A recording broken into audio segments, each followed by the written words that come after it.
আমরা আমাদের সকালের ক্লাসে সেই পূর্বে যে সকল পরীক্ষা হয়েছিল ইন্সপেক্টরশিপ পরীক্ষার আমরা কিছু গুরুত্বপূর্ণ প্রশ্নের উত্তর নিয়ে আলোচনা করব। আসলে আমরা যতই যে চেষ্টা করি না কেন, বিধাতারও কিছু লিখন আছে, বিধাতাও কিছু বিষয় নিজ হাতে তৈরি করে দেন। এটাও একটা দেখার বিষয়। কারণটা হলো যে আহ, অনেক প্রস্তুতি নিয়ে গেছো, দেখা গেল যে ওই প্রশ্নই আসে নাই। মানে এমন সহজ প্রশ্ন আসছে যেটা তুমি হেলা করে পড়োই নাই। তো কাজে কাজে যুদ্ধের মাঠে যখন কেউ নামে, কোন শত্রুকে তার মানে অবহেলা করার সুযোগ নেই, বা যে শত্রু আসবে কিছুই করতে পারবে না এরকম করার কোনো সুযোগ নেই। কাজে কাজে প্রস্তুতি নিয়ে যেতে হবে। যাই হোক, গল্প শেষ। সোনার বাংলাদেশ। মানব পাচার অভিযোগ তদন্তের ক্ষেত্রে পুলিশের প্রতিরোধমূলক অনুসন্ধান এবং বিদেশি সাক্ষ্য প্রমাণ নিরীক্ষণের বিধান ব্যাখ্যা করুন। এই প্রশ্নটা অলরেডি কয়েকবার পরীক্ষা আসছিল। কি আসছিল না তোমাদের পরীক্ষা এর আগে? জি স্যার, আসছিল স্যার। আচ্ছা, অর্থাৎ মানব পাচার অভিযোগ তদন্তের ক্ষেত্রে পুলিশের প্রতিরোধমূলক ব্যবস্থা, অর্থাৎ মানব পাচার সংক্রান্ত যে অভিযোগটা দায়ের করা হয়, এই মামলা সংক্রান্তে পুলিশের প্রতিরোধ, অনুসন্ধান, বিদেশি সাক্ষ্য প্রমাণের নিরীক্ষণের বিধান আলোচনা করুন। তো এই মানব পাচার প্রতিরোধ দমন আইনের 19-এর 5 ধারায় উল্লেখ করা আছে, এই আইনের অধীন কোনো আন্তঃরাষ্ট্রীয় অপরাধ তদন্তের ক্ষেত্রে বিদেশি সাক্ষ্য প্রমাণ নিরীক্ষণ করিবার জন্য বিদেশে গমনের প্রয়োজন দেখা দিলে ট্রাইব্যুনালের অনুমতিক্রমে নির্ধারিত সময়সীমার মধ্যে তদন্ত কাজ সম্পন্ন করিবার উদ্দেশ্যে পুলিশ পুলিশ কর্তৃক একটি বিশেষ তদন্ত দল গঠন করবে এবং উক্ত তদন্ত দলকে যথাযথ প্রশাসনিক এবং আর্থিক সহায়তা প্রদান করা হবে। আর 1906 যে কথাটি বলা আছে, যে এই সংক্রান্তে পুলিশের তদন্ত, নিরাপত্তা বিধান এবং প্রতিরোধমূলক কার্যক্রম দায়িত্ব সমন্বয় তদারক করিবার উদ্দেশ্যে সরকারি প্রজ্ঞাপন দ্বারা পুলিশ সদর দপ্তরে একটা মনিটরিং সেল গঠন করবে। তো এই প্রশ্নটা আমরা এতটুকু এইভাবে গুরুত্ব না দিই, কারণ এটা প্রশ্ন যদি আসে তো আমরা চেষ্টা করব, কিন্তু সেটা চেষ্টা করে জানতে হবে। তো মানব পাচার আইনের কিছু বিষয় আছে, যেমন যদি কখনো প্রশ্ন আসে কে কি অপরাধ করলেন ব্যাখ্যা দিন, ক নামক নারী দেহ ব্যবসা করে জীবন জীবিকা নির্বাহ করে থাকেন।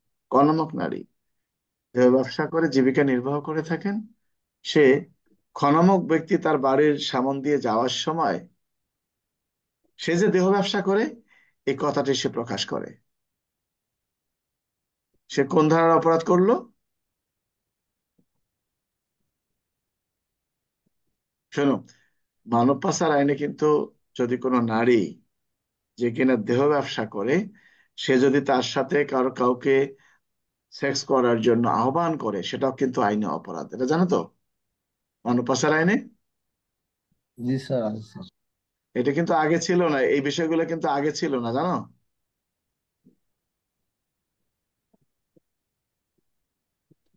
এটা খেয়াল রাখবা, যে যেমন ডিএমপির 74-এ চালান দেওয়া হয় যদি হোটেলে কোনো মেয়ে বা কোনো স্থানে বা রাস্তায় যদি সে দেহ ব্যবসা করার উদ্দেশ্যে চলাফেরা করে,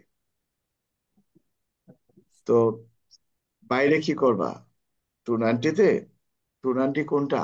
290-তে নির্দিষ্ট করে কোনো কিছু উল্লেখ করা নাই।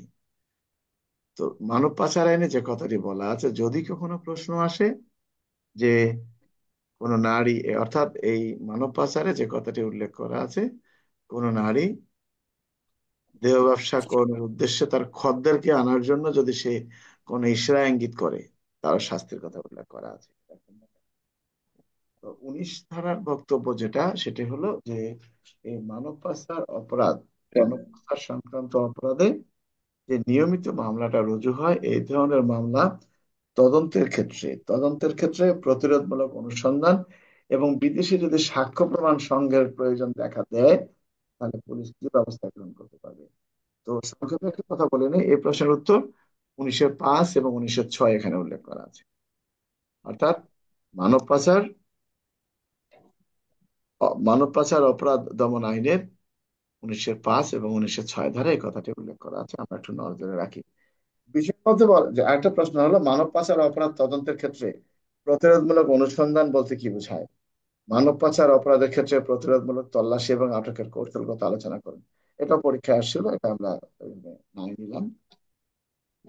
আমরা পরবর্তী যে প্রশ্নে আসলাম, নারী ও শিশু নির্যাতন দমন আইন অনুসারে ম্যাজিস্ট্রেট কর্তৃক প্রত্যক্ষ সাক্ষ্যের জবানবন্দি লিপিবদ্ধ করার পদ্ধতি আলোচনা করুন।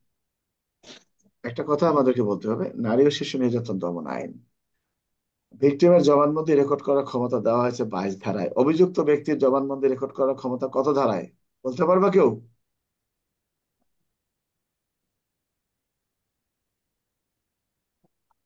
অভিযুক্ত ব্যক্তির জবানবন্দি লিপিবদ্ধ করার ক্ষমতা কত ধারায়? 22 ধারায় 64। স্যার। একশো নারী শিশু চৌষট্টি। এই জন্য তো বললাম যে এই 22 ধারার বক্তব্যটা হলো, যে ক্ষতিগ্রস্ত নারী বা ভিকটিম বা একজন সাক্ষী তার জবানবন্দি লিপিবদ্ধ করা যাবে নারী ও শিশু নির্যাতন দমন আইনের 22 ধারায়। কিন্তু ধর্ষক অর্থাৎ অপরাধী যদি জবানবন্দি দেওয়ার জন্য আগ্রহ প্রকাশ করেন, তাহলে এই ধরনের ব্যক্তির জবানবন্দিটা কোন ধারা অনুযায়ী আদালত লিপিবদ্ধ করবেন? এটা সিআরপিসির 164 ধারায় চলে যাবে। কি রাহুল, ঠিক আছে রাহুল? জি স্যার, ঠিক আছে। আচ্ছা, এখন প্রশ্ন হলো যে ম্যাজিস্ট্রেট একজন সাক্ষীর জবানবন্দি কিভাবে লিপিবদ্ধ করতে পারেন? তো এই নারী ও শিশু নির্যাতন দমন আইনের 22 ধারার 22-এর 1-এ যে কথাটি বলা আছে যে এই আইনের অধীন সংঘটিত কোনো অপরাধের তদন্তকারী কোনো পুলিশ কর্মকর্তা বা তদন্তকারী অন্য কোনো ব্যক্তি ঘটনাস্থলে কোনো আসামিকে ধৃত করার সময় কোনো পুলিশ কর্মকর্তা যদি ঘটনা সম্পর্কে জানেন বা অবগত আছেন, অর্থাৎ যদি কোনো ব্যক্তি এই ঘটনা সম্পর্কে জানেন বা অবগত আছেন, এমন ব্যক্তির এমন ব্যক্তির জবানবন্দি দ্রুত লিপিবদ্ধ করা প্রয়োজন কার দ্বারা? ম্যাজিস্ট্রেট কর্তৃক। তাহলে সংশ্লিষ্ট পুলিশ অফিসার তার জবানবন্দি আলাদা কাগজে লিপিবদ্ধ করে ক্ষমতাবান ম্যাজিস্ট্রেটকে অবহিত করবেন। যে ব্যক্তি যদি কোনো ব্যক্তি স্বীকারোক্তি প্রদানের আগ্রহ প্রকাশ করেন, তাহলে সংশ্লিষ্ট ব্যক্তির প্রতি পুলিশ অফিসারের করণীয়। যদি কোনো ব্যক্তি স্বীকারোক্তি প্রদানের আগ্রহ প্রকাশ করেন, এই ধরনের ব্যক্তির প্রতি পুলিশ অফিসারের করণীয় কি? এই ধরনের ব্যক্তির প্রতি পুলিশ অফিসারের যে করণীয়টা হলো, পুলিশ অফিসার এই ব্যক্তির জবানবন্দিটা সিআরপিসির 161 ধারা অনুযায়ী আলাদা কাগজে লিপিবদ্ধ করে এই স্বীকারোক্তি প্রদানে আগ্রহ প্রকাশকারী ব্যক্তিকে ক্ষমতাবান ম্যাজিস্ট্রেটের নিকট প্রেরণ করবেন। এটা হলো পুলিশের কাজ। কি রুহুল, ঠিক আছে নাকি আমার কথা? জি স্যার, ঠিক আছে স্যার। আমি নিজে আগে লিখবো, তারপরে তারে ফরওয়ার্ডিং দিয়ে পাঠাবো স্যার। একজন অভিযুক্ত ব্যক্তির জবানবন্দি একজন অভিযুক্ত ব্যক্তির জবানবন্দি পুলিশ অফিসার কোন আইনের বিধান বলে লিপিবদ্ধ করেন? 161 ধারার বিধান বলে লিপিবদ্ধ করেন। 161 ধারা শুধু সাক্ষীর জবানবন্দি না, আসামি যে জবানবন্দিটা দিবে সেটাও কিন্তু 161 ধারা অনুযায়ী তার জবানবন্দিটা লিপিবদ্ধ করবেন।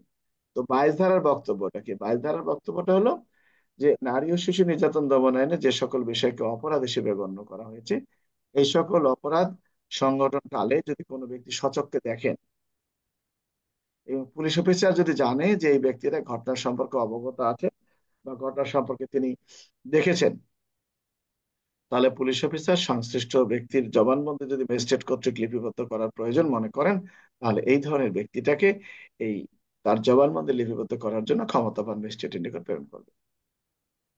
এরপরে যে বিষয়টি বলা আছে, এই ব্যক্তির জবানবন্দি অর্থাৎ যদি এরকম কখনো প্রশ্ন আসে যে নারী ও শিশু নির্যাতন দমন আইনে রুজুকৃত মামলার ভিত্তি, নারী ও শিশু নির্যাতন দমন আইনে ধর্ষণের শিকার নারী এজাহার দায়ের করার পর মৃত্যুবরণ করলে এজাহারের পরিণতি কি হবে? কোন ধারা প্রাসঙ্গিক? ধর্ষণ মামলার ভিকটিম অর্থাৎ ধর্ষণ সংক্রান্তে রুজুকৃত মামলার ভিকটিম 22 ধারা অনুযায়ী জবানবন্দি প্রদানের পর সে যদি মারা যান, বা এজাহার দায়েরের পরে যদি সে মারা যান, তাহলে কি হবে? 22-এর 3 ধারা বাইশের অনুযায়ী তিন পেনশন দিতে হবে স্যার। দুটো আছে, দুটো বিষয় আছে এখানে। যদি এজাহারের কথা বলা হয়ে থাকে তাহলে যাবে সাক্ষ্য আইনের 35 ধারা। কিন্তু যদি প্রশ্ন করা হয়ে থাকে যে ভিকটিম তার জবানবন্দি ম্যাজিস্ট্রেট কর্তৃক প্রদানের পর সে মৃত্যুবরণ করেন, তাহলে তার এই জবানবন্দিটা 22-এর 3 ধারা অনুযায়ী আদালতে গ্রহণযোগ্য। অর্থাৎ এই যে আমরা 32 ধারার ব্যবস্থাটা আলোচনাটা করি, 32 বা 33 খণ্ডে আলোচনা করি, সেখানে বলা আছে যাকে আদালতে তলব করা হয়েছে সে যদি মৃত হয়, তাকে যদি খুঁজে পাওয়া না যায়, সেখানে বলা আছে তার পূর্বের দেওয়া জবানবন্দিটা আদালতে প্রাসঙ্গিক। অনুরূপভাবে এই নারী ও শিশু নির্যাতন দমন আইনের 22-এর 3 ধারার মধ্যে বলেছে যে 22 ধারা অনুযায়ী যে ব্যক্তির জবানবন্দিটা ম্যাজিস্ট্রেট লিপিবদ্ধ করেছেন, একটা কথা তোমাদেরকে বলে নেই, একজন ম্যাজিস্ট্রেট একজন সাক্ষীর জবানবন্দি লিপিবদ্ধ করলেই এই জবানবন্দিটা চূড়ান্ত জবানবন্দি নয়। আমার কথা কি বুঝতে পারছো? এই জবানবন্দিটা সে প্রাথমিকভাবে লিপিবদ্ধ করেছেন, কিন্তু ওই লোকটাকে পুনরায় আবার আদালতের মামলার যখন বিচার কাজ শুরু হবে, সাক্ষ্য গ্রহণ শুরু হবে, তখন তাকে আদালতে গিয়ে কিন্তু সাক্ষ্য দিতে হবে যে আমি গত এত তারিখে এই ঘটনা দেখেছিলাম, তার প্রেক্ষিতে আমি এই তারিখে ম্যাজিস্ট্রেটের নিকট এই বক্তব্য দিয়েছি।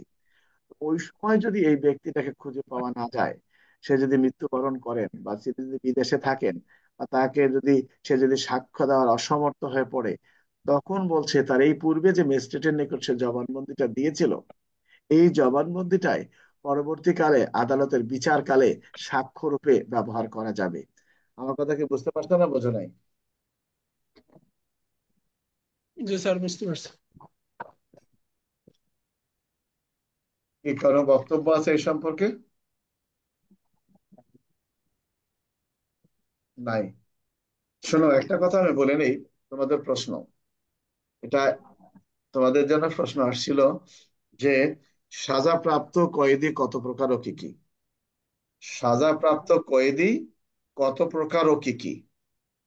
বিভিন্ন শ্রেণীর বন্দীদের চালান এবং যাতায়াতের সময় হাত করা, পায়ের বেড়ি সংক্রান্ত ব্যবহার পদ্ধতি আলোচনা করুন।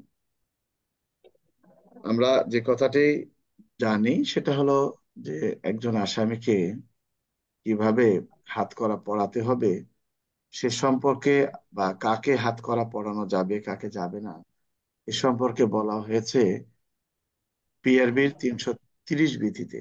পিআরবি 330-এ বলা আছে কিভাবে একজন ব্যক্তিকে হাত করা পড়াতে হবে, কার হাত করা পড়ানো যাবে, কার হাত করা পড়ানো যাবে না, আমরা সবাই জানি।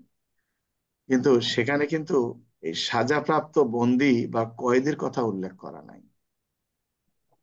তো এই জন্য আমাদের ভুল হয়, প্রশ্ন আসছিল যে সাজাপ্রাপ্ত বন্দী কত প্রকার এবং কি কি। বিভিন্ন বন্দীদের যাতায়াতের সময় তাদের হাত করা এবং পায়ের বেড়ি ব্যবহার বিধি আলোচনা করুন। বেশিরভাগ পরীক্ষার্থী এখানে পিআরবি 330 মনে করে সবাই উত্তরটা দিয়েছে।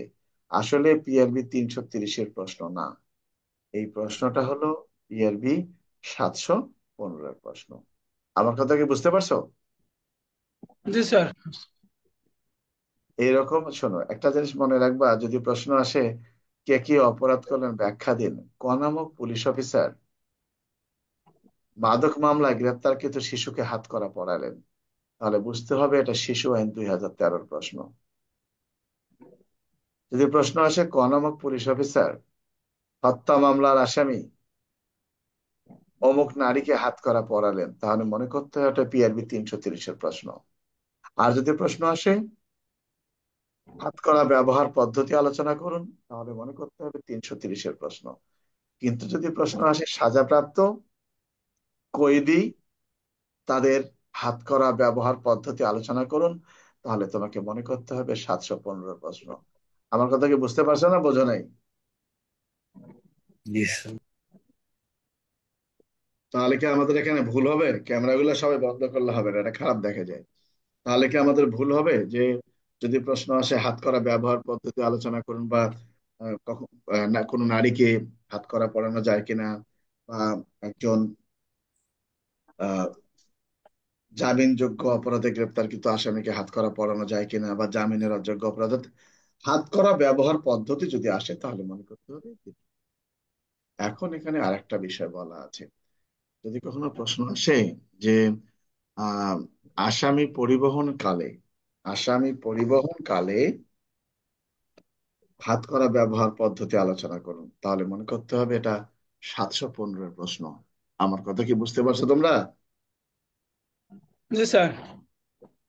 আচ্ছা, আবার যদি প্রশ্ন আসে যে আসামি পরিবহন কালে কোনো আসামি যদি অসুস্থ হয় সেক্ষেত্রে করণীয় কি, তাহলে মনে করতে হবে পিআরবি 703-এ এই প্রশ্নগুলো আছে। যাই হোক, আমরা এই পিআরবির এই প্রশ্নগুলো আলোচনা আমরা যতটুকু সংক্ষেপে এখানে বলি। সাজাপ্রাপ্ত, এখানে বলা আছে সাজাপ্রাপ্ত কয়েদিকে 3 ভাগে ভাগ করা হয়েছে। যেমন এই যে আমাদের বড় বড় কর্মকর্তা যাদেরকে গ্রেপ্তার করা হয়েছে এনারা হলো ক শ্রেণীর আসামি। ক শ্রেণীর আসামি, ক, খ, গ, ঘ, অর্থাৎ এই ক শ্রেণীর আসামিরা কিন্তু ডিভিশন পায়, জেলখানার অভ্যন্তরে কিছু সুযোগ সুবিধা পায়। এটা ক শ্রেণীর। তো এখানে আমরা এই বিষয়টা যেখানে কথা বলা আছে দেখো, যে পিআরবি 715 অনুযায়ী সাজাপ্রাপ্ত কয়েদিকে 3 ভাগে ভাগ করা হয়েছে। ক, খ, যারা বন্দীরা অনেক ধরনের হতে পারে, ভালো চরিত্রের, সামাজিক মর্যাদা সম্পন্ন ইত্যাদি। তোমরা এই বিষয়টা দেখে নিবা, আমি যেহেতু একটা আলোচনা আছে সেখানে চলে যাবো। একটা প্রশ্ন বলিনি, একটা পরীক্ষার একটা প্রশ্ন আসছিল যে ক নামক পুলিশ অফিসার খ নামক ব্যক্তিকে গ্রেপ্তার করে তার কাছে হাতকড়া না থাকায় রশি দিয়ে বেঁধে ওই আসামিটাকে পঞ্চানের দায়িত্ব একজন চৌকিদারের নিকট অর্পণ করেন, তার দায় দায়িত্ব আলোচনা করেন। প্রশ্নটা কি, একজন পুলিশ অফিসার একজন ব্যক্তিকে গ্রেফতার করেছেন কিন্তু তার কাছে কোনো হাতকড়া ছিল না, না থাকায় তিনি কি করলেন, এই গ্রেপ্তারকৃত আসামিটাকে রশি দিয়ে বেঁধে একজন চৌকিদারের নিকট প্রদান করলেন, যে চৌকিদার তুমি এই আসামিটা থানায় পৌঁছে দিয়ে আসো। এই ধরনের কর্মকাণ্ডের আইনসঙ্গত ব্যাখ্যা দিন। কি এটা কোন ধারার উত্তর? স্যার, পিআরবি 330 বিধিতে উল্লেখ করা আছে, হাতকড়া যদি না পাওয়া যায় তাহলে রশি বা কাপড়ের টুকরো দিয়ে বাঁধা যাবে, কিন্তু আসামিকে চৌকিদারের কাছে দেওয়া যাবে না স্যার। আচ্ছা, যাক, তার মানে তুমি প্রশ্নটা বুঝছো। যাই হোক, আমরা চলে আসি। আমাদের রুহুল যেহেতু বলছে একটা বিষয়, সিনিয়র মানুষ নাকি রুহুল, আমরা আসি এখন। প্রথম আমরা চলে আসি একটি, সংক্ষেপে আমি আলোচনা করব, একটি আইনি সমাবেশ কখন বেআইনি সমাবেশে পরিণত হয়, বা যে সমাবেশটা বৈধ ছিল তা কখন অবৈধ হতে পারে, বা অবৈধ জনতা বলতে কি বুঝেন। ভালো করে শুনে নাও, এগুলো তো আর আলোচনা করা হবে না, আমরা অন্যদিকে চলে যাব, কারণ এই ভুলটা যেন না হয়। একটি আইনি সমাবেশ কখন বেআইনি সমাবেশে পরিণত হয়, বেআইনি সমাবেশ বলতে কি বুঝেন, অবৈধ জনতা বলতে কি বুঝেন, বৈধ জনতা বা বৈধ সমাবেশ কখন অবৈধ সমাবেশে পরিণত হয়। কার বইয়ে কি লেখছে সেটা দেখার বিষয় না, সরাসরি পেনাল কোডের 141 ধারার প্রশ্ন। বিষয়টা বুঝতে পারছো সবাই? একটা জি বৈধ স্যার। সমাবেশ তখনই অবৈধ হিসেবে গণ্য হইবে যখন কিনা পেনাল কোডের 141 ধারার 5টি যে উদাহরণ দেয়া আছে এখানে, তার যে কোনো একটা লঙ্ঘিত হলে এটি বেআইনি সমাবেশ হিসেবে গণ্য হবে। আমার কথা কি বুঝতে পারছো? জি স্যার। জি স্যার। এটা যেন ভুল না হয়, তাই বলে এটুক লিখলে হবে না, ওখানে 5টা উদাহরণ আছে, কিন্তু আমি উদাহরণ 5টা আলোচনা করলাম না, কারণ এটা তোমরা পড়ে নিবা এখানে। আর কিছু মনে না থাক, সরকারি কর্মচারী কর্তব্য কাজে বাধা দান, হুমকি প্রদান করা, বাধা দান করা, অগ্নিসংযোগ করা, এগুলো লিখে দিলেও কিন্তু তুমি 141 দিয়ে কিছু হলে নাম্বার পাবা, যদি তোমার পুরোপুরি মনে না থাকে। কিন্তু এই অবৈধ সমাবেশ হতে গেলে এই 5টির যে কোনো একটা লঙ্ঘিত হতে হবে। আচ্ছা, এখন প্রশ্ন হলো যে যে সমাবেশটি যে সমাবেশটি বৈধ ছিল তা কখন অবৈধ হতে পারে, তাহলে মনে করতে হবে এটা 141 ধারার প্রশ্ন।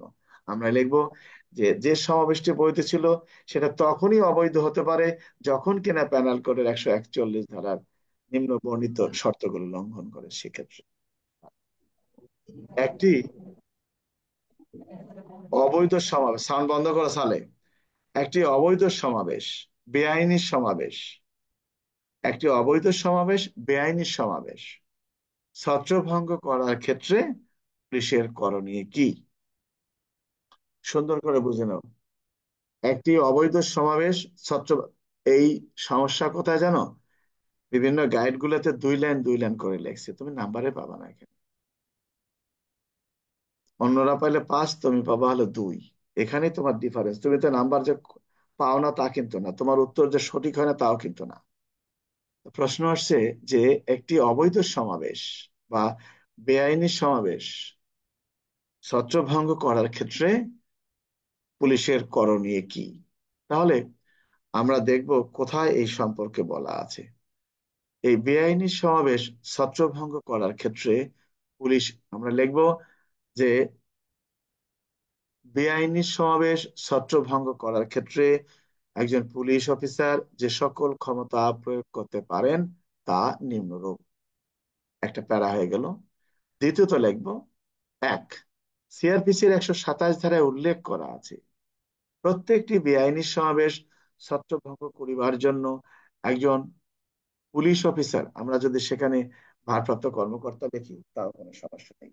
এখানে আমরা ম্যাজিস্ট্রেটের কথাটা লিখবো না, যেহেতু ম্যাজিস্ট্রেটকে চাওয়া হয় নাই।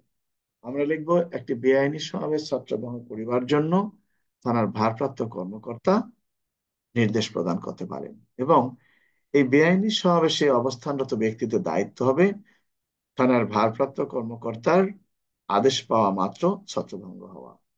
এই 127 ধারায় আর একটা প্রশ্ন এখানে আছে যে বেআইনি জনতায় অবস্থানরত ব্যক্তিদের দায় দায়িত্ব আলোচনা করুন। মনে করে এখানে 10 মার্ক দিল, বেআইনি জনতায় অবস্থানরত ব্যক্তিদের দায় দায়িত্ব আলোচনা করুন। মনে করা হলো এখানে 10 মার্ক দিল, তো আমরা মনে করি 10 মার্ক, এই 2 লাইনে কি 10 মার্ক দেবে? এতগুলো লিখে থাকি না, 10 মার্ক থাক আর 2 মার্ক থাক। উত্তরটা লেখা আছে এই সিআরপিসির 127 ধারায় যে বেআইনি জনতায় অবস্থানরত ব্যক্তিদের দায়িত্ব হবে ছত্রভঙ্গ হওয়া। পুলিশ ছত্রভঙ্গ হওয়ার আদেশ দিতে পারবেন আর জনসাধারণের দায়িত্ব হবে ছত্রভঙ্গ হওয়া। তো পুলিশ কি করলেন? সিআরপিসির 127 ধারা অনুযায়ী বেআইনি জনতাকে ছত্রভঙ্গ হওয়ার জন্য আদেশ প্রদান করলেন। জনগণের দায়িত্ব ছত্রভঙ্গ হওয়া, যদি না হয় তাহলে কি করবেন? সিআরপিসির 128 ধারায় উল্লেখ করা আছে যে বেআইনি সমাবেশকে ছত্রভঙ্গ হওয়ার জন্য সিআরপিসির 127 ধারা অনুযায়ী আদেশ প্রদান করা হয়েছে, এই আদেশ প্রদান করার পরও যদি সেই বেআইনি সমাবেশের সদস্যগণ ছত্রভঙ্গ না হন, সেক্ষেত্রে তথায় উপস্থিত পুলিশ অফিসার বা থানার ভারপ্রাপ্ত কর্মকর্তা এই বেআইনি সমাবেশটি ছত্রভঙ্গ করিবার নিমিত্তে বেসামরিক পুরুষ ব্যক্তির সাহায্য নিতে পারবেন, প্রয়োজনীয় শক্তি প্রয়োগ করতে পারবেন, প্রয়োজনে বিনা পরোয়ানায় গ্রেপ্তার করতে পারবেন। তাহলে বেআইনি সমাবেশ ছত্রভঙ্গ করার জন্য তিনি কি করলেন? নির্দেশনা দিলেন, বেসামরিক পুরুষ ব্যক্তির সাহায্য নিলেন, শক্তি প্রয়োগ করলেন, বিনা পরোয়ানায় গ্রেপ্তার করলেন। পুলিশ অফিসারের করণীয়। তো এই সকল কর্মকাণ্ড করার পর বেআইনি সমাবেশটা যদি ছত্রভঙ্গ না হয়, সেক্ষেত্রে সংশ্লিষ্ট পুলিশ অফিসার ওই বেআইনি সমাবেশটি ছত্রভঙ্গ করিবার নিমিত্তে পিআরবি 153 বিধি অনুসরণ করে এই বেআইনি জনতার উপরে আগ্নেয়াস্ত্র ব্যবহার করতে পারবে। এখানে কিন্তু মারার কথাও নাই, কোনো কিছু নেই। প্রশ্ন হলো যে এই বেআইনি সমাবেশ ছত্রভঙ্গ করা তার দরকার, সে আগ্নেয়াস্ত্র ব্যবহার করবে। এখন আগ্নেয়াস্ত্র ব্যবহারের ফলে যদি কেউ মারা যায়, তাহলে তার কাজটি অপরাধ হিসেবে গণ্য হবে না যদি কিনা তার প্রতি যে আক্রমণটা করা হয়েছে সেটি পেনাল কোডের 100 ধারার মধ্যে পড়েছে, 100 প্রথম এবং দ্বিতীয় উদাহরণে পড়েছে, অথবা 103-এর তৃতীয় উদাহরণের মধ্যে পড়েছে, চতুর্থ উদাহরণের মধ্যে পড়েছে। তার মানে অগ্নিসংযোগ, সম্পত্তি রক্ষার ক্ষেত্রে। তো যদি মারা যায় তাহলে তাকে এটা করতে, কিন্তু আমরা মারা যাওয়ার কথা তো এখানে আনবো না। আমরা আনবো যে পুলিশ বেআইনি জনতা ছত্রভঙ্গ করার ক্ষেত্রে কি কি ব্যবস্থা গ্রহণ করতে পারে। আমার কথা কি বুঝতে পারছো না, বোঝো নাই? জি স্যার। তখন আমরা লিখবো যে সিআরপিসির 127 এবং 128 ধারার বিধান পালন করিবার পরও যদি কোনো বেআইনি সমাবেশকে ছত্রভঙ্গ করা না যায়, সেক্ষেত্রে পুলিশ অফিসার পিআরবি 153 বিধি অনুসরণ করে আগ্নেয়াস্ত্র ব্যবহার করত বেআইনি সমাবেশ ছত্রভঙ্গ করতে পারবে। উত্তর এটুকুই, এর বাইরে কোনো লেখার কোনো প্রয়োজন নাই। তাহলে বেআইনি সমাবেশটা আমরা বুঝলাম, যে বেআইনি সমাবেশ কখন হয়, কখন চলে যায়। ছাত্র আন্দোলনের প্রথমে তাদের সমাবেশটা ছিল আইনি সমাবেশ, পরবর্তীতে এটা বেআইনি সমাবেশ দেখা দিয়েছে। পুলিশ ছত্রভঙ্গ করেছেন, শক্তি প্রয়োগ করেছেন, বেসামরিক ব্যক্তির সাহায্য নিয়েছেন, আগ্নেয়াস্ত্র ব্যবহার করেছেন। এখন এটি হলো আগ্নেয়াস্ত্র, আপনি ব্যবহার করতে পারবেন, কিন্তু আগ্নেয়াস্ত্র ব্যবহার করে মেরে ফেলতে পারবেন কখন? তাহলে আমরা চলে আসি যে প্রথম হলো আত্মরক্ষার অধিকার বলতে কি বুঝেন। যদি কখনো প্রশ্ন আসে আত্মরক্ষার অধিকার বলতে কি বোঝেন, তা তাহলে আমাদেরকে বুঝতে হবে যে আত্মরক্ষার অধিকার বলতে ওই অধিকারকে বোঝায় যে অধিকার প্রয়োগ করে আক্রান্ত ব্যক্তি আক্রমণকারীকে প্রতিহত করতে পারে। পেনাল কোডের 96 ধারা, এখানে কোনো পিআরবি আসার কোনো সুযোগ নাই। তো কথাটা হলো যে দেহ রক্ষার অধিকার বলতে কি বোঝেন, যে দেহ রক্ষার অধিকার বলতে ওই অধিকারকে বোঝায় যে অধিকার প্রয়োগ করে আক্রান্ত ব্যক্তি তার নিজের দেহ রক্ষার্থে আক্রমণকারীকে প্রতিহত করতে পারেন, পেনাল কোডের 96 ধারা। এখন প্রশ্ন হলো, দেহ রক্ষার প্রয়োজনে কখন একজন ব্যক্তির মৃত্যু ঘটালেও আইনে তাহা অপরাধ হিসেবে গণ্য হইবে না। তাহলে বুঝতে হবে দেহ রক্ষার প্রয়োজনে, তাহলে আমাকে মনে করতে হবে পেনাল কোডের 100 ধারার যে 6টি উদাহরণ দেয়া আছে, এই 6টি উদাহরণের কথা বলা হয়েছে। এই পরিস্থিতি ছাড়া কখনোই একজন ব্যক্তির মৃত্যু ঘটানো আইনে গ্রহণযোগ্য নয়। তাহলে সেখানে কি বলা আছে? প্রথমে বলা আছে এমন কোনো আক্রমণ বা আঘাত যার ফলে মৃত্যু অনিবার্য। তাহলে আক্রমণ আক্রমণ বা আঘাত যার ফলে মৃত্যু অনিবার্য, এমন কোনো আক্রমণ বা আঘাত যার ফলে গুরুতর আঘাত হওয়ার সম্ভাবনা রয়েছে। আপনাকে একটা ছেলে ইট মারলো আর আপনি মনে করলেন যে আপনি মরে যাচ্ছেন, গুলি মেরে দিবেন। ওদের হাতে কি অস্ত্র টস্ত্র ছিল নাকি? কোনো গান শুটিং হয়েছে এবার? এত পুলিশ মারা গেছে, বাংলাদেশ স্বাধীন হওয়ার পরে এত পুলিশ মারা যায়নি। 1971 সনে যে পুলিশ মারা গেছে তার অর্ধেক মারা গেছে এবার 2024-এ। কিন্তু প্রশ্নটি হলো এখানে যে তারা স- আগে আমরা যেটা দেখতাম ডিএমপি তে চাকরি করাকালে হরতাল অবরোধ কোনো ধর্মঘট হলেই সেখানে ককটেল নিক্ষেপ করা হতো পুলিশের প্রতি। এবার কিন্তু এগুলো একেবারে কম, এটা 0%। কি রুহুল,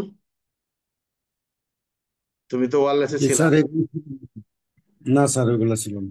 আচ্ছা, আমি আসতেছি, এত সহজ না পড়াশোনা। এমন কোনো আক্রমণ বা আঘাত যার ফলে মৃত্যু অনিবার্য, আপনাকে যেতে হবে আক্রমণ সম্পর্কে জানতে গেলে প্যানেল কোডের 351 ধারায়। সেখানে কি বলে, আক্রমণের সংজ্ঞা কত ধারা? 351। এই প্যানেল কোডের 100 ধারায় বলছে এমন কোনো আক্রমণ বা আঘাত যার ফলে মৃত্যু অনিবার্য। এই আক্রমণ সম্পর্কে জানতে গেলে আপনাকে প্যানেল কোডের 351 ধারা পড়ে আসতে হবে। আঘাত আঘাত পড়তে গেলে আপনাকে যেতে হবে প্যানেল কোডের 319 ধারায়। তার মানে কি, আপনি হুট করে মেরে দিলেন? তাহলে এরপরে যে কথাগুলো বলেছে, আমরা অন্যগুলো না যাই, ধর্ষণের অভিপ্রায় সেম একই রকম। তো আমরা যে কথাটি বলতে চাই, এমন কোন আক্রমণ বা আঘাত যাহার ফলে মৃত্যু। তো আপনাকে কি আঘাতটা করেছে আপনি কিভাবে প্রমাণ করবেন? কারণ ওই যে সাক্ষ্য আইনের 105 ধারায় বলা হয়েছে, আপনাকে যে অভিযুক্ত করা হয়েছে যে আপনি জনতার উপরে গুলিবর্ষণ করেছেন, আপনি প্রমাণ করতে চাচ্ছেন যে না, আপনি আইনসঙ্গতভাবে দেহ রক্ষা এবং সম্পত্তি রক্ষার প্রয়োজনে বেআইনি জনতার উপরে গুলিবর্ষণ করেছেন, সেটা আপনাকেই প্রমাণ করতে হবে। যেমন একটা পরীক্ষার প্রশ্ন আসছিল, আমি অন্যদিকে চলে যাই, যে কোনো একটি স্থানে বেআইনি সমাবেশ অনুষ্ঠিত হয়েছে মর্মে আপনি ঘটনাস্থলে উপস্থিত হয়ে 5 জন লোককে গ্রেপ্তার করেছেন, তারা সকলেই বেআইনি সমাবেশের সদস্য ছিল। আপনি কিভাবে প্রমাণ করবেন তারা বেআইনি সমাবেশের সদস্য ছিল? কিভাবে প্রমাণ করবা? পরীক্ষা প্রশ্ন আসছিল না? জি স্যার, আসছিল স্যার। এটা তোমার বাস্তব অভিজ্ঞতার প্রশ্ন। তাহলে 100 ধারার মধ্যে প্রথম উদাহরণে কি বলেছে? এমন কোন আক্রমণ বা আঘাত, তার মানে কি তোমাকে আঘাত করেছে। ওই যে তোমার চিহ্নগুলা কি আছে, তোমাদের কেউ কি আঘাতপ্রাপ্ত হয়েছে? এখন তোমরা হয়তো বলবা স্যার পুলিশ কি মরিয়া প্রমাণ করিতে হবে। বিষয়টি হলো সেরকমই। আপনি শক্তি প্রয়োগ করতে পারবেন। কারণ কি, আপনি তো নিজেই জানেন না। প্যানাল কোডের 100 ধারা 6টি উদাহরণ জানেন, কিন্তু এই 6টি উদাহরণের পূর্বে কি কথা বলা আছে? যে 99 ধারার ব্যতিক্রম সাপেক্ষে প্রত্যেক ব্যক্তিরই দেহরক্ষার অধিকার প্রয়োগ করে মৃত্যু ঘটানোর অধিকার রয়েছে। তবে নিম্ন বর্ণিত ক্ষেত্রে মৃত্যু ঘটালে তাহা আইনে অপরাধ হিসেবে গণ্য। নিম্ন বর্ণিত ক্ষেত্রে অর্থাৎ এই সকল ক্ষেত্রে যদি মৃত্যু ঘটানো হয় তাহলে অপরাধ হিসেবে গণ্য হবে না। তবে একটা নারী রাস্তা দিয়ে যাচ্ছে, একজন লোক ধরে তাকে চুমো খেয়ে দিল, নারীটা কি তাকে হত্যা করতে পারবে? সুযোগ নাই। একজন লোক তোমাকে ইট দিয়ে মারলো, ইট নিক্ষেপ করলো, তোমার তাকে হত্যা করার কোনো সুযোগ নাই। তোমাকে লাঠি দিয়ে পেটাচ্ছে, তোমার হত্যা করার সুযোগ নাই। স্যার আমি কি মার খেয়ে যাব না? যতটুকু তাকে প্রতিহত করার তোমার প্রয়োজন তুমি ততটুকুই প্রয়োগ করতে পারবা। আমার কথা কি বুঝতে পারছো কি বোঝো নাই? জি স্যার, জি স্যার। বুঝতে পারছি। দেহ রক্ষার অধিকার ততটুকু প্রয়োগ করতে পারবা যতটুকু প্রয়োজন, তাহলে তোমাকে প্রমাণ করতে হবে। তাহলে 100 ধারার মধ্যে বলেছে, আচ্ছা এমন কোন আক্রমণ বা আঘাত, তার চিহ্ন তুমি কি পেলা এখানে? যাও তুমি 103 ধারায়, অগ্নিসংযোগ, সবকিছু। তাহলে এই দেহ রক্ষার প্রয়োজন। এখন এখানে কথা আসতে হবে যে আপনি রমনা থানার একজন সাব ইন্সপেক্টর কর্তৃপক্ষের নির্দেশে শান্তিনগর মোড়ে অবরোধ ডিউটিতে নিয়োজিত আছেন। হঠাৎ করে আপনার সম্মুখে 10-12 হাজার লোকের একটি মিছিল যাচ্ছে। আপনি কোনো কিছু বোঝার আগেই মিছিলের জনগণ আপনার উপরে আক্রমণ করেছে এবং আপনার সঙ্গীয় ফোর্সের উপরে আক্রমণ করেছে। সেক্ষেত্রে আপনার করণীয় কি? কি করব আমি তখন?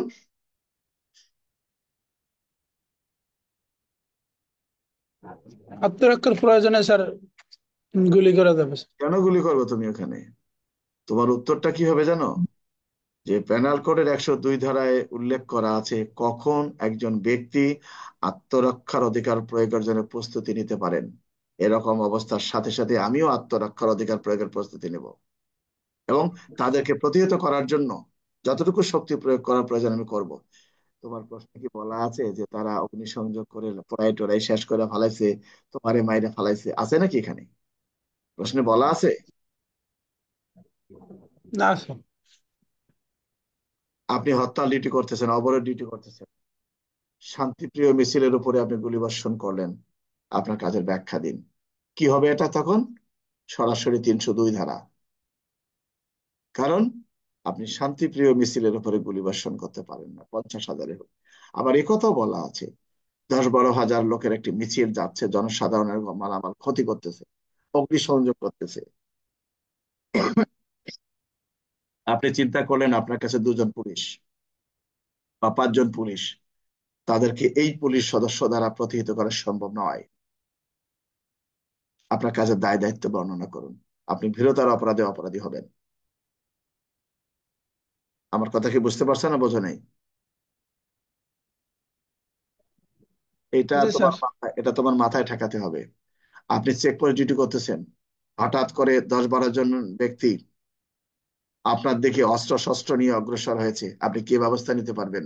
আপনি 102 ধারা অনুযায়ী আপনিও দেহ রক্ষার অধিকার প্রয়োগের প্রস্তুতি নিতে পারবেন, কিন্তু আপনি গুলি করতে পারবেন না। আপনি কখন গুলি করতে পারবেন? তারা যদি গুলি করার জন্য উদ্যত হয় যে না তারা গুলি করবে, তখন আপনি গুলি করতে পারবেন। কিন্তু মারতে পারবেন কখন? যখন আপনার 100 ধারার মধ্যে আসবে তখন। তার আগে আপনি মারতে পারবেন না। আমার কথা কি বোঝা গেছে না বোঝো নাই? জি জি স্যার, স্যার, বুঝতে। আমাদের সমস্যাটা এখানেই। প্রশ্নগুলো এভাবে আসবে। আরেকটা প্রশ্ন আসতে পারে যে 10-12 হাজার জনসাধারণ বা লাখ লাখ জনতার একটি মিছিল, বৈধ মিছিল, কথাটা দেখবা যে বৈধ আছে কিনা এখানে, বা অবৈধ নহে এরকম একটি মিছিল দেখা মাত্রই, বা এরকম হতে পারে ক নামক ব্যক্তি একজন পুলিশ কমিশনার, ক নামক ব্যক্তি একজন পুলিশ কমিশনার, তিনি তার স্বার্থ সিদ্ধির লক্ষ্যে, কথাটাকে বোঝো, তিনি তার স্বার্থ সিদ্ধির লক্ষ্যে এ কথাটা আসতে পারে। অথবা ক নামক ব্যক্তি একটি দাঙ্গা দমনের কমান্ডার হিসেবে দায়িত্ব পালন করতেছেন, হঠাৎ করে বিরোধী দলীয় 10-12 হাজার লোকের একটি মিছিল দেখতে পেয়ে তিনি গ নামক কনস্টেবলকে মিছিলের উপর গুলি করার নির্দেশ প্রদান করেন। গ ঊর্ধ্বতন কর্তৃপক্ষের বৈধ আদেশ মানতে গিয়ে তাদের উপরে গুলিবর্ষণ করে, ফলে দুজন মারা যায়। এখানে গুলিবর্ষণকারী কনস্টেবল তার দায় দায়িত্ব এবং নির্দেশদাতার দায় দায়িত্ব উল্লেখ করুন।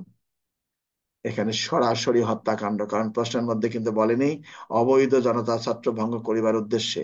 আমার কথা কি বুঝতে পারছো? স্যার। যতই ঊর্ধ্বতন কর্তৃপক্ষ আদেশ দিক না কেন, যিনি গুলিবর্ষণ করবেন তাকে দেখতে হবে এটি অবৈধ জনতা কিনা, এবং এই ব্যক্তি এটাকে গুলি করে, কর্তৃপক্ষের বৈধ আদেশ মানবো, অবৈধ আদেশ নয়। তো বৈধ এবং অবৈধ এটা যদি বোঝার মতো তোমার নেই, তাহলে কি হবে? তুমি নিজেকে কিভাবে নির্দোষ করবা? আমার কথা কি বুঝতে পারছো? আচ্ছা, এখন আমরা চলে আসি পুলিশ কোন কোন ক্ষেত্রে আগ্নেয়াস্ত্র ব্যবহার করতে পারে। ভালো করে বোঝো, যদি কখনো প্রশ্ন আসে পুলিশ কোন কোন ক্ষেত্রে আগ্নেয়াস্ত্র ব্যবহার করতে পারে, তাহলে মনে করতে হবে এটা পিআরবি 153 প্রশ্ন। এটা কোনো প্যানাল কোডের প্রশ্ন না, প্যানাল কোড তার ভিতরে আসবে। যদি কখনো প্রশ্ন আসে যে দেহ রক্ষার অধিকার প্রয়োগ করে কখন একজন ব্যক্তির মৃত্যু ঘটানো যায়, সম্পত্তি রক্ষার ক্ষেত্রে এই অধিকার প্রয়োগ করা যায় কিনা, তাহলে বুঝতে হবে এটি হলো প্যানাল কোডের প্রশ্ন। কিন্তু যদি প্রশ্ন আসে যে পুলিশ কোন কোন ক্ষেত্রে আগ্নেয়াস্ত্র ব্যবহার করতে পারে, তাহলে মনে করতে হবে এটা পিআরবি 153 প্রশ্ন। তাহলে পিআরবি 153-তে বলা আছে, আমরা লিখবো যে পিআরবি 153 বিধি পর্যালোচনা করে দেখা যায় একজন পুলিশ অফিসার নিম্ন বর্ণিত কাজের ক্ষেত্রে আগ্নেয়াস্ত্র ব্যবহার করতে পারেন। এক, প্যানাল কোডের কত, 96 থেকে 106, দেহ রক্ষা, দেহ এবং সম্পত্তি রক্ষার প্রয়োজনে। দ্বিতীয়ত সিআরপিসির 127 এবং 128, বেআইনি জনতা ছাত্র ভঙ্গ করার ক্ষেত্রে। সিআরপিসি 46-3, আসামির পলায়ন রোধ করবে। তাহলে এখন দেহ রক্ষার প্রয়োজনে আমরা কি লিখবো? আমরা লিখবো প্যানেল কোডে 96 থেকে 106 ধারায় উল্লেখ করা আছে একজন পুলিশ অফিসার দেহ এবং সম্পত্তি রক্ষার প্রয়োজনে যদি এরকম পরিস্থিতি হয় যে দেহ এবং সম্পত্তি রক্ষার অধিকার প্রয়োগ না করলে দেহের প্রতি দেহের প্রতি আঘাত বা বা সম্পত্তির ক্ষতি সাধনের সম্ভাবনা রয়েছে, এরকম ক্ষেত্রে বা সম্পত্তি রক্ষার ক্ষেত্রে আগ্নেয়াস্ত্র ব্যবহার করতে পারে। তাই বলি প্যানাল কোডের 100 ধারার উদাহরণগুলো, ওই 103-এর উদাহরণগুলো, এগুলো লেখার কোনো সুযোগ নাই। প্রশ্ন ছোট, আমরা নিজেরাই অনেক বড় বানাই ফেলি। সিআরপিসির 127-28 ধারা অনুসরণ করার পরে যদি বেআইনি জনতা ছত্রভঙ্গ না হয়, তখন ওই বেআইনি জনতা ছত্রভঙ্গ করিবার লক্ষ্যে একজন পুলিশ অফিসার আগ্নেয়াস্ত্র ব্যবহার করতে পারে আসামি গ্রেপ্তারের ক্ষেত্রে। ভালো কথা। এখন প্রশ্ন হলো ক নামক পুলিশ অফিসার, বেআইনি জনতা ছত্রভঙ্গ করিবার লক্ষ্যে বেআইনি জনতার উপরে গুলিবর্ষণ করেন, গুলিটি বেআইনি জনতার ব্যক্তিদেরকে না লেগে রাস্তায় দণ্ডায়মান নিরপরাধ ব্যক্তির গায়ে লাগেন, এক্ষেত্রে সংশ্লিষ্ট পুলিশ অফিসারের দায় দায়িত্ব উল্লেখ করুন। এটা কি অপরাধ হবে কি হবে না? হবে না স্যার, 106 ধারা মোতাবেক। কি সালে? জি স্যার, অপরাধ হবে না। 106 ধারা মোতাবেক। এটা সংশ্লিষ্ট পুলিশ অফিসারের অপরাধ হিসেবে গণ্য হবে, জেনে রাখবা।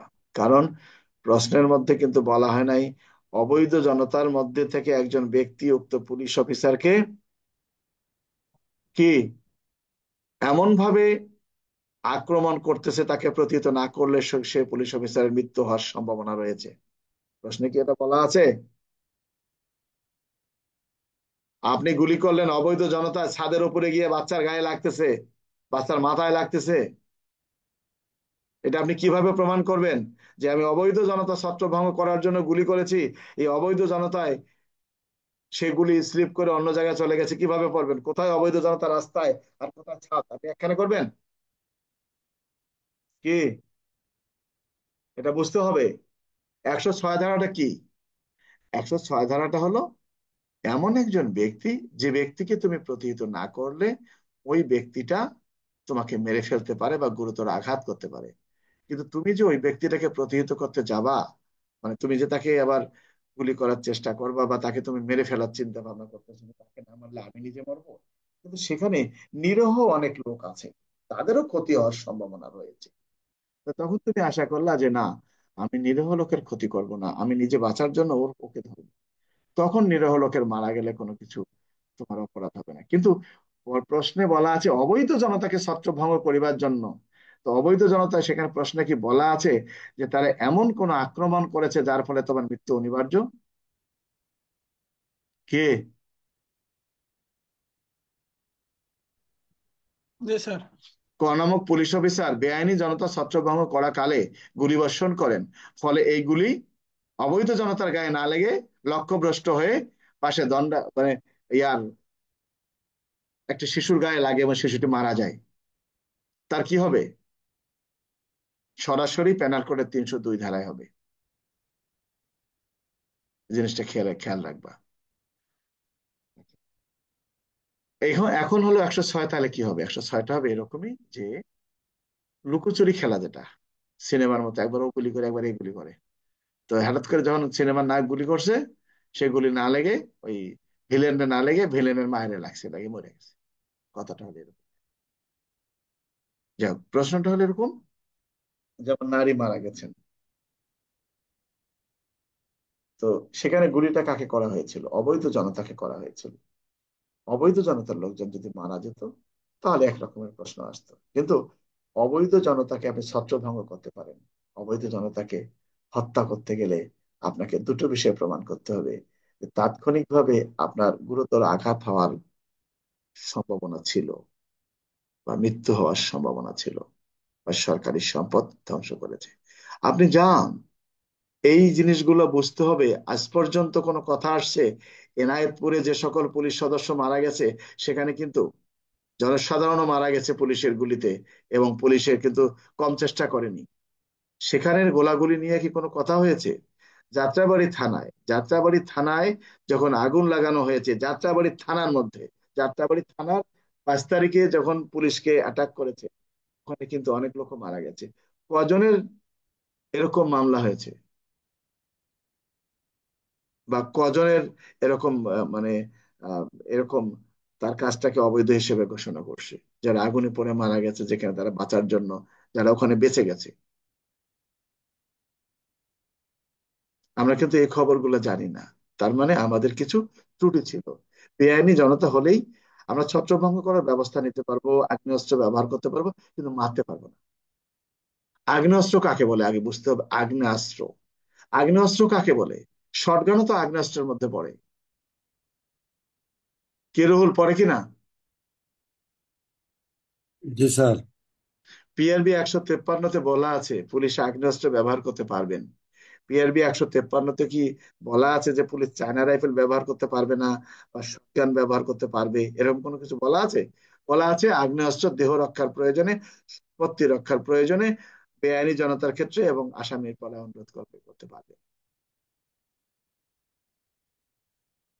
যাই হোক, তাহলে কি আমরা এই এই অধ্যায়টা বুঝতে পারছি? এখানে আর একটা বিষয় আমরা দিতে পারি, কি হলো যে দেহরক্ষার অধিকার কোন কোন ক্ষেত্রে প্রয়োগ করা যায় না। যেমন একজন কনস্টেবল, দেহরক্ষার অধিকার, মনে করো ক নামক ব্যক্তি, তার হাতে একটা পিস্তল, ক নামক ব্যক্তি অবৈধ পিস্তল দিয়ে পুলিশকে লক্ষ্য করে গুলি ছুড়তেছেন। পুলিশও পুলিশও তাকে, ক নামক ব্যক্তি লাইসেন্সকৃত আর অবৈধ যাই হোক, পুলিশকে আক্রমণ করে, পুলিশকে হত্যার উদ্দেশ্যে গুলি ছুড়তেছেন। পুলিশও নিজের দেহ রক্ষার্থে বা সরকারি সম্পদ রক্ষার্থে বা সম্পত্তি রক্ষার্থে তার নামে ইস্যুকৃত সরকারি অস্ত্র দিয়ে ওই আক্রমণকারীকে প্রতিহত করার জন্য গুলি ছুড়তেছেন। এক পর্যায়ে আক্রমণকারীর গুলি শেষ হয়ে যায়। আক্রমণকারী তখন তার পিস্তলটি মাটিতে ফেলে দিয়ে হাত উঁচু করে পুলিশের দিকে আসা মাত্রই পুলিশ তাকে গুলি করে এবং এই আক্রান্ত ব্যক্তিটি লুটিয়ে ঘটনাস্থলেই মৃত্যুবরণ করে। এক্ষেত্রে পুলিশের দায় দায়িত্ব কি? সরাসরি মার্ডার কেস। কি রুল ঠিক আছে না নাই? জি স্যার। এটাই লুকোচুরি খেলা। তোমাকে পিস্তল উঁচু করেছে, তুমিও পিস্তল উঁচু করবা। ও ডাউন করেছে, তুমি আর ধরে রাখতে পারবা না, তোমাকেও ডাউন করতে হবে। কারণ এই পেনাল কোডের 102 ধারায় বলেছে দেহ রক্ষার অধিকার প্রয়োগের সূচনা এবং শেষ কতক্ষণ পর্যন্ত স্থায়ী থাকে। আমাদের ভুলগুলো নিশ্চয়ই আমরা এখানে খুঁজে পাবো।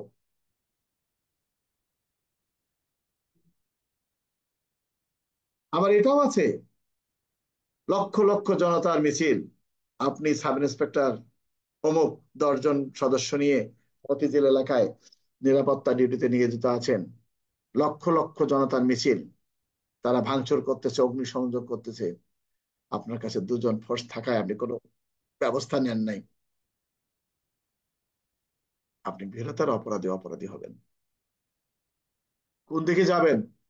আইনে কি কোথাও বলা আছে যে যদি লোক সংখ্যা বেশি থাকে তাহলে সেখান থেকে পালিয়ে আসলে কোনো অপরাধ হবে না? রুল আছে নাকি? নাই স্যার, নাই। উভয় বিপদ।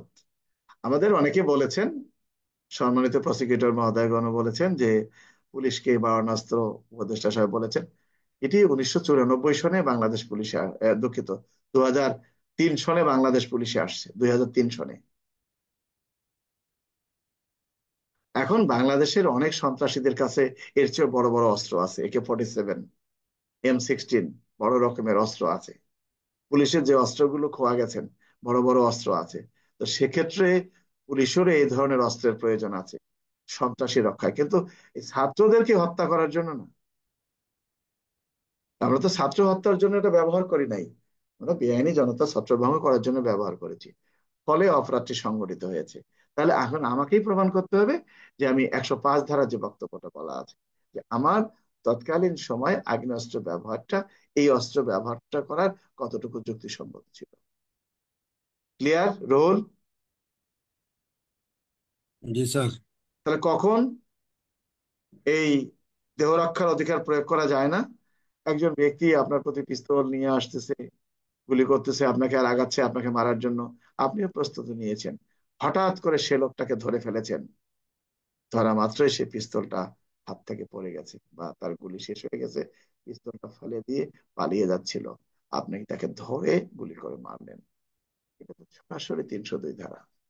মনে আছে ওই যে এপিবিএন না কার কোন জায়গায় শিল্প পুলিশের কনস্টেবল ঘুরে এসে পেটে ঠাকায় গুলি করছে? এটা সরাসরি 302। আপনার কোনো সুযোগ নেই, কোনো 34 34 কিচ্ছু নেই, ডাইরেক্ট 302। ওর অপরাধে ওই করছে। আপনি একজন ব্যক্তি আপনার উপরে একেবারে তুমুল বেগে, মনে করে ঝড়ের বেগে তোমাকে গুলি করতেছে একেবারে, মানে তোমার বাঁচার কোনো উপায় নাই। হঠাৎ করে পিছন দিক দিয়ে গিয়ে তোমার লোকজন ওই লোকটাকে ধরে ফেলেছে, তখন তুমি আর তাকে গুলি করতে, কি বলা আছে আইনের আশ্রয় নেওয়ার সুযোগ থাকলে?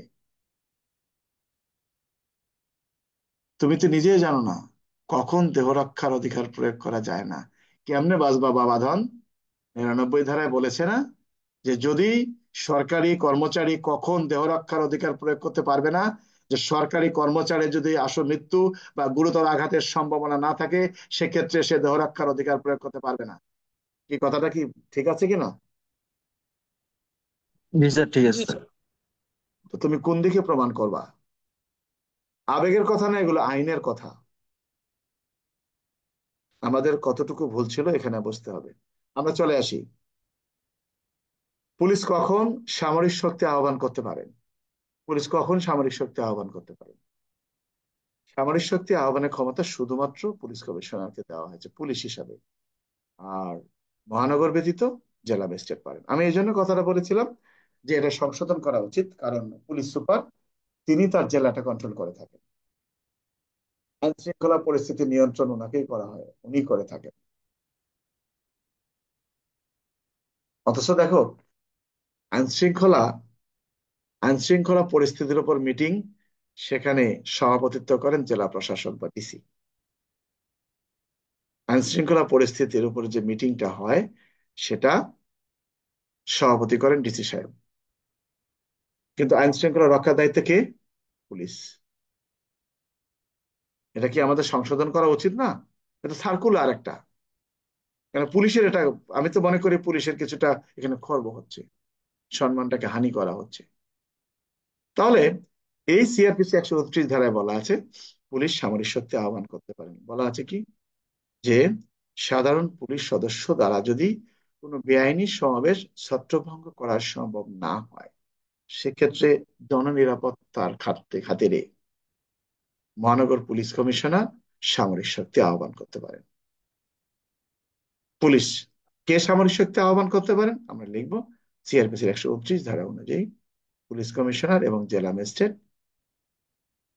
জনস্বার্থে সামরিক শক্তি আহ্বান করতে পারেন। আমরা চলে আসি, সান্ধ্য আইন কাকে বলে? সান্ধ্য আইন আমাদের জারি করা হয়েছিল। সান্ধ্য আইন কাকে বলে? 1974 সনের বিশেষ ক্ষমতা আইনের 24 ধারায় সান্ধ্য আইনের কথা বলা হয়েছে। অর্থাৎ এই সান্ধ্য আইনটা ছিল আগে বেলা ডুববে আর উঠবে, অর্থাৎ সূর্য অস্ত থেকে সূর্য উদয় পর্যন্ত এই মধ্যবর্তী সময়ে কোনো ব্যক্তি ঘরের বাইরে আসতে পারবেন। কিন্তু এটাকে পরিবর্তন করা হয়েছে, পরিবর্তন করে বলা হয়েছে যে এই সান্ধ্য আইন বলতে 1974 সনের বিশেষ ক্ষমতা আইনের 24 ধারা অনুযায়ী যে কথাটি বলা হয়েছে, যে এই আদেশ প্রাপ্তির পর কোনো ব্যক্তি পাশ ছাড়া, লিখিত আদেশ ছাড়া কোনো বাইরে আসতে পারবেন না। যদি কোনো ব্যক্তি এই নিয়ম ভঙ্গ করেন, সেক্ষেত্রে তার 1 বছর পর্যন্ত কারাদণ্ড হতে পারে। ভালো কথা। তো আমি মনে করি এই সান্ধ্য আইনের ক্ষেত্রে যে কথাটি বলা আছে, কে সান্ধ্য আইন দিতে পারেন? জেলা ম্যাজিস্ট্রেট এবং পুলিশ কমিশনার। কেন, এখানে কি জেলার জন্য জেলা পুলিশ সুপারকে ক্ষমতা দেওয়া যায় না? যে জেলা পুলিশ সুপার আইন শৃঙ্খলা রক্ষার্থে প্রয়োজন মনে করলে সরকারের অনুমোদন সাপেক্ষে সান্ধ্য আইন জারি করতে পারবেন?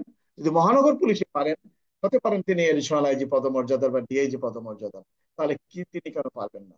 কারণ মহানগর পুলিশ কমিশনার তিনি তার এলাকাতে আইন শৃঙ্খলা রক্ষা করতেছেন, ওখানে জেলা ম্যাজিস্ট্রেট রক্ষা করতেছেন।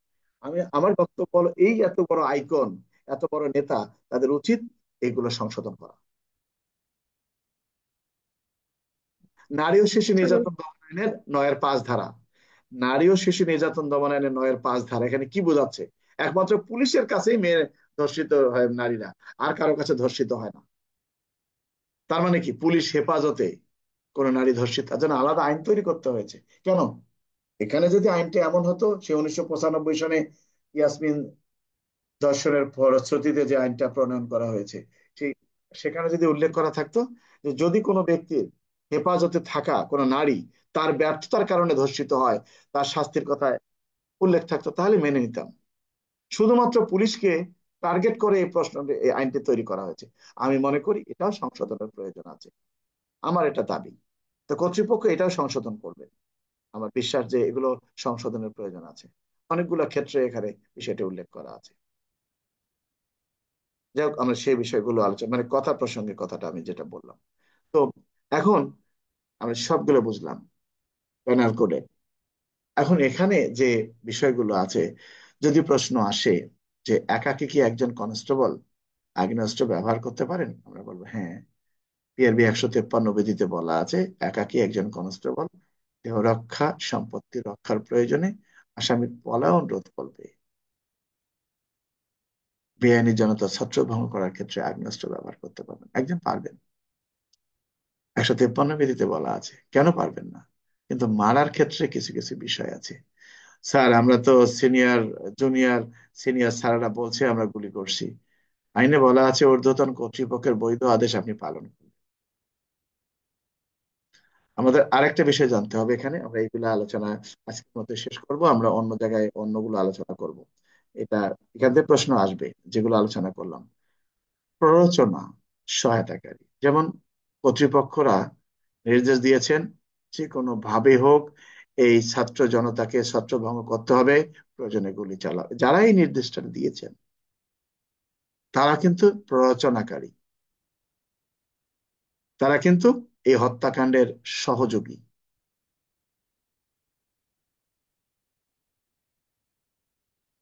কারণটা হলো, আপনি আগ্নেয়াস্ত্র ব্যবহারের নির্দেশ দিবেন, ওই যে কথাটা ওখানে বলা আছে, ওই রকম পরিস্থিতির সৃষ্টি হয় নাই, তাহলে তাদের অপরাধের কথা বলা হয়েছে 109। আর যারা ওই চাঙ্কার ফুলে নিজে দাঁড়িয়ে থাকিয়ে থাকে গুলি ভরো একটা করে করো, মারা গেছে মারা গেছে, তার অপরাধটা কিন্তু 114। আমরা এই বিষয়টা নিয়ে একটু আলোচনা করব, একটা সময় রাতেও কিছু আলোচনা করতে পারি। একটা হলো প্ররোচনা দাতা কাকে বলে, 108 ধারায় প্রথমে আমরা আসি, পেনাল কোডের 107, প্ররোচনা কাকে বলে, প্ররোচনা বা সহায়তাকারী বলতে কি বুঝেন? প্ররোচনা, আর এখানে প্ররোচনা দাতা, সহায়তাকারী না, প্ররোচনা বা সহায়তা কাকে বলে, কারী হয়ে গেলে 108-এ আসবে। অর্থাৎ একজন ব্যক্তি কোন ধরনের কাজগুলো করলে সে কাজটা যদি সংগঠিত নাও হয়, সে ব্যক্তিটা প্ররোচনা দাতা হিসেবে অভিযুক্ত হবেন, 108-এ বলা আছে। তো 108 থেকে 118 পর্যন্ত আমাদেরকে আলোচনা করতে হবে, কারণ আমাদের এখানে এই বর্তমান পরিস্থিতির ক্ষেত্রে অনেকেই অভিযুক্ত হয়েছেন, অনেক অফিসার। আমরা সর্বশেষ একটা আলোচনা করে নেই, পুলিশ আসামি যে গ্রেপ্তার করতেছেন না, এটা কারণটা কি? এটাই পুলিশ তদন্ত থেকে বিরত থাকতেছে। কোন তদন্ত থেকে? তদন্ত থেকে বিরত থাকা মানে কি মামলার কাট্টি বাট্টি বাইন্দা ওই ওই কি র্যাকের উপরে তুলে দেওয়া, তা কিন্তু না। তদন্ত থেকে বিরত থাকা মানে এটি কি? আসামি গ্রেপ্তার থেকে বিরত থাকা। কি রুহুল, ঠিক আছে নাকি? তদন্ত থেকে যদি বিরত থাকে, যেমন হাইকোর্টে যে আদেশ দেওয়া হয়, হাইকোর্টের নির্দেশে যে মামলার কার্যক্রম স্থগিত করা হলো, কি তখন তুমি কি কেস ডায়েরি লিখবা না? লিখবো স্যার। তোমাকে লিখতে হবে যে বিভিন্ন দপ্তরে খোঁজ নিলাম, কোর্টে খোঁজ নিলাম যে মামলাটি স্থগিত আদেশ প্রত্যাহার করা হয়েছে কিনা, পাইলাম না, পরবর্তী তদন্ত সাপেক্ষে ডায়েরি বন্ধ করলাম, অমুকের অপেক্ষায় রইলাম, কাগজের অপেক্ষায় রইলাম। তো এই যে গ্রেপ্তার হচ্ছে, অনেকে গ্রেপ্তার হচ্ছে না, এই বিষয়টা আমাদের একটু আলোচনা করতে হবে, কারণ প্রশ্ন আমাদের যেটাই আমরা মনে করি 96 থেকে 106, পিআরবি 153। রুহুলের পরীক্ষা আল্লাহ দিলে আগামী শুক্রবার আছে। রুহুল, তুমি অনেক রকমের প্রশ্ন পাবা, তখন হয়তো এদের মানে মাথাটা জাগ্রত হবে। যাই, কারো কিছু বলার থাকলে বলতে পারো। ফারুক, কিছু বলবা?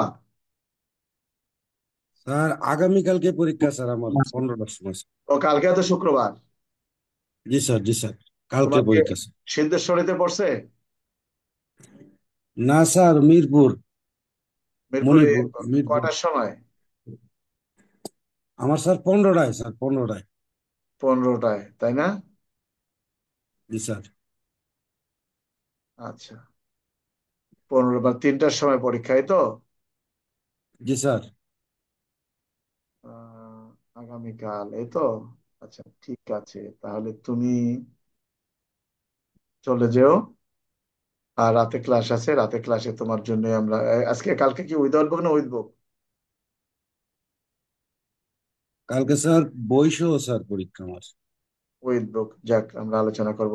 কারণ তোমাদের উদ্দেশ্যে যে কথাটি বলছি, আমার জুমের মেয়াদ শেষ। প্রায় 21-22 হাজার টাকা লাগে জুম কিনতে, জুমের মেয়াদ শেষ হয়ে গেছে, আগামী 30 তারিখে শেষ হয়ে যাবে। সবাই তোমরা গুগল মিট একটা সফটওয়্যার ডাউনলোড করে নেবা, গুগল মিট। আমার কথা কি বুঝতে পারছো? স্যার। গুগল গুগল মিট তোমাদের ইয়াতে তোমরা ডাউনলোড করে নিবা। গুগল মিটের বিষয়ে ফারুক একটু বলবা, গুগল মিটটা কিভাবে ডাউনলোড করবে? আচ্ছা, আমি স্যার এই লিঙ্ক দিয়ে দিব না, আর একটা ভিডিও টিউটোরিয়ালও দিয়ে দিব না কিভাবে ব্যবহার করতে হয়, সহজ জমের মতোই আর কি। হ্যাঁ, ওটা তুমি অফ সময় একটু করে দিও, হ্যাঁ, ওখানে তারা দেখে নেবে, ঠিক আছে?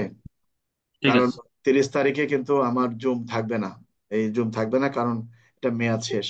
আমাকে পরপর দুইবার স্যার। আমার স্যার কয়দিন কন্টিনিউ করবেন? মানে পরীক্ষা তো আমাদের 4-5 তারিখ। পরীক্ষা তো আমার আগামী মাসের 7 তারিখ 10 তারিখ পর্যন্ত আর মনে করো। কারণ ওই যে ছেলে পেলে এটিএস এর পরীক্ষা আছে, তারপর এদের আর আগামী মাসের মনে করো 15 তারিখ থেকে আমার অন্য ক্লাস শুরু হবে আর কি। কেউ আসলে বুঝতে আসলো। পারি। আচ্ছা ঠিক আছে স্যার, আমি গুগল মিটের লিংক আর ভিডিও টিউটোরিয়াল দিয়ে দিব। হ্যাঁ, এটা কারো কিছু জিজ্ঞাসা করার আছে কিছু? কারো কিছু থাকলে বলতে পারো। স্যার না স্যার। হ্যাঁ, ওই যে এজাহার তদন্তকারী সিডি, এজাহার কি হয়েছে বলো তাড়াতাড়ি, আমির হামজা। এজাহার জিডি, সিডি, পিডি সবই কি 35 ধারা অনুযায়ী আদালতে সব প্রাসঙ্গিক? 35 ধারা, সব সাক্ষ্য আইনে 35 ধারা, অনলাইনে জিডি কিংবা এফআইআর কিংবা এজাহার, কেস ডায়েরি, সব 35 ধারা। আগে ভালো করে বুঝতে হবে, এখানেই তো আমাদের সমস্যা। কোনো 74ও আসবে না, 9ও আসবে না। 35 ধারার বক্তব্যটা কি? একজন সরকারি কর্মচারী। তাহলে তুমি কে? তুমি সরকারি কর্মচারী। জিডি থেকে সরবরাহ করা হয়? সরকারি ভাবে সরবরাহ করা হয়। জিডি কখন লেখা হয়? সরকারি দায়িত্ব পালনকালে লেখা হয়। ওখানে দাগ টানে কে দিছে, কোথায় কি লেখবা? সরকার দিয়েছে। তুমি যেটা লেখছো, তোমার যে হাতের লেখা, ওই যে এই মামলা রেকর্ড করার সময় ঘটনার বিবরণী তুমি যে ওখানে এই বিভিন্ন জায়গায় ছক ছক করে দেওয়া আছে, পূরণ করলা, এইটি প্রাসঙ্গিকতা, এটা যে সঠিক তথ্য, এই প্রাসঙ্গিকতায় বলা হয়েছে 35 ধারায়। এখানে কোনো পাবলিকের বক্তব্য নয়। বিষয়টা বুঝতে পারছো? পাবলিক লিখিত দিল এজাহার, এই এজাহারটা যখনই আমি মামলা রেকর্ড করবো তখন এজাহারের রূপ পাবে। আগে তার একটা অভিযোগ, তার একটা এজাহার। এজাহার মানে কি? তার আকুল আবেদন। কখন কার্যকরী হবে? যখন কিনা মামলা রেকর্ড হবে তখন। আমার কথা কি বুঝতে পারছো? জি sir, clear sir, clear sir, ধন্যবাদ স্যার। জানি কে বললা, আর কে বললা? স্যার আমি ওই যে বৃহত্তর অপরাধ, স্যার এটা কোন ধারায়, 29 অপরাধ না 7 ধারায় অপরাধ স্যার?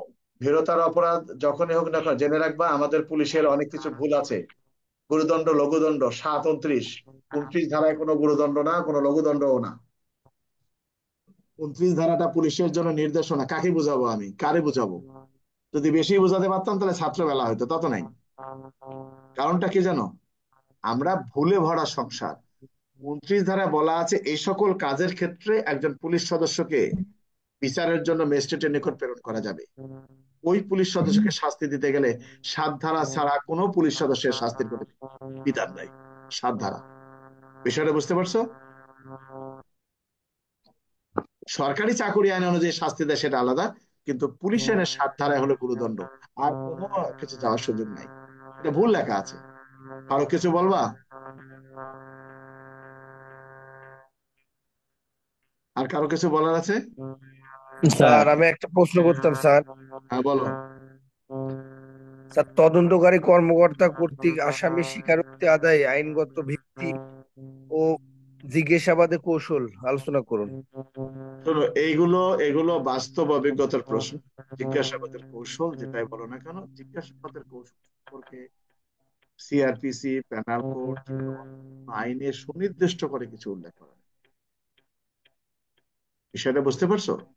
তোমাকে তোমার নিজের অভিজ্ঞতায় বানাতে হবে যে এই পুলিশ একজন ব্যক্তিকে জিজ্ঞাসাবাদের জন্য নিয়ে আসেন সিআরপিসির 167 ধারা অনুযায়ী, এবং ওই ব্যক্তিটাকে তিনি জিজ্ঞাসাবাদ করবেন সে সম্পর্কে আলোচনা করা হয়েছে পিআরবি 324।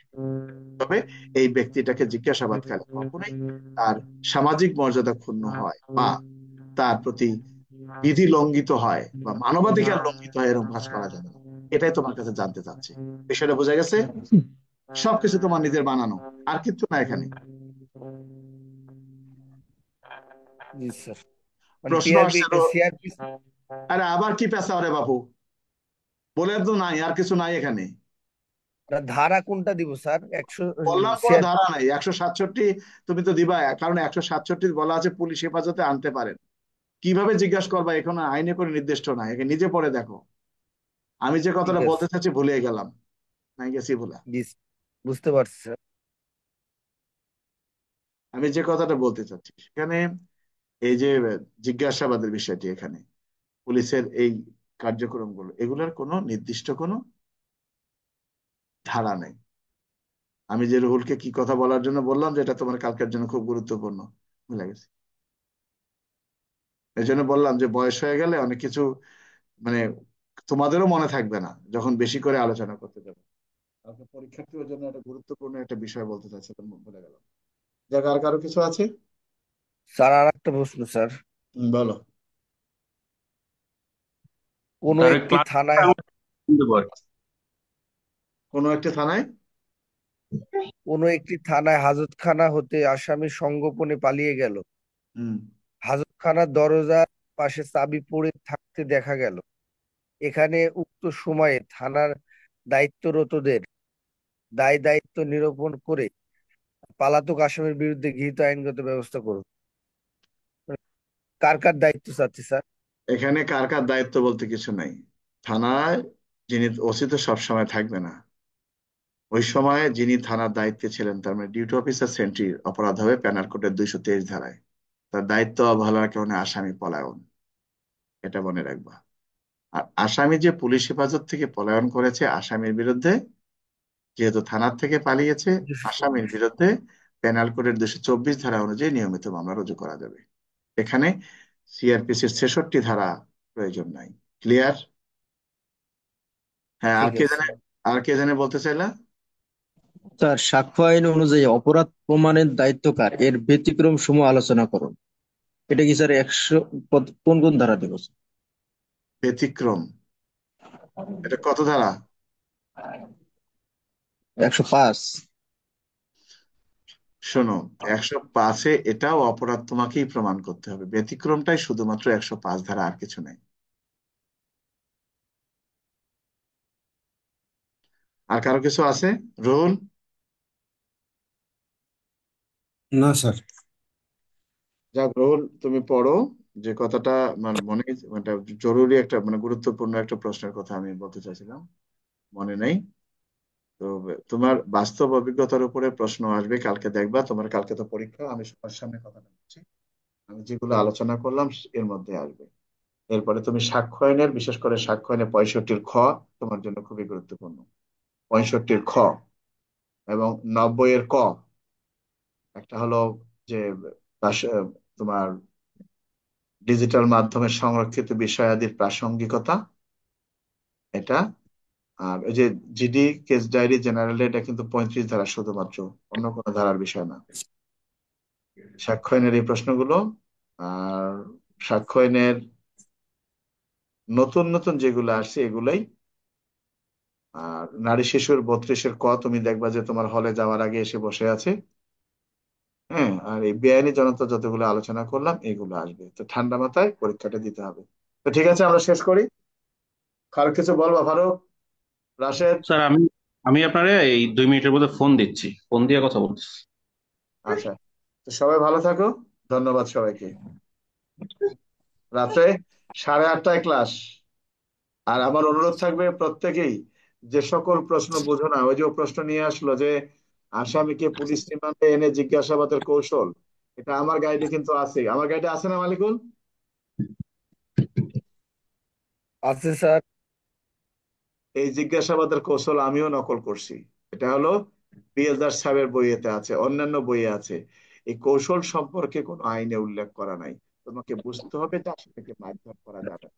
অর্থাৎ এমন কোনো কাজ করা যাবে না যেটা কিনা পেনাল কোডে তোমার শাস্তির বিধান আছে, বা নির্যাতন হেফাজতে মৃত্যু নিবারণ আইনে তোমার বিধান আছে। তো ভালো থাকো সবাই, ধন্যবাদ।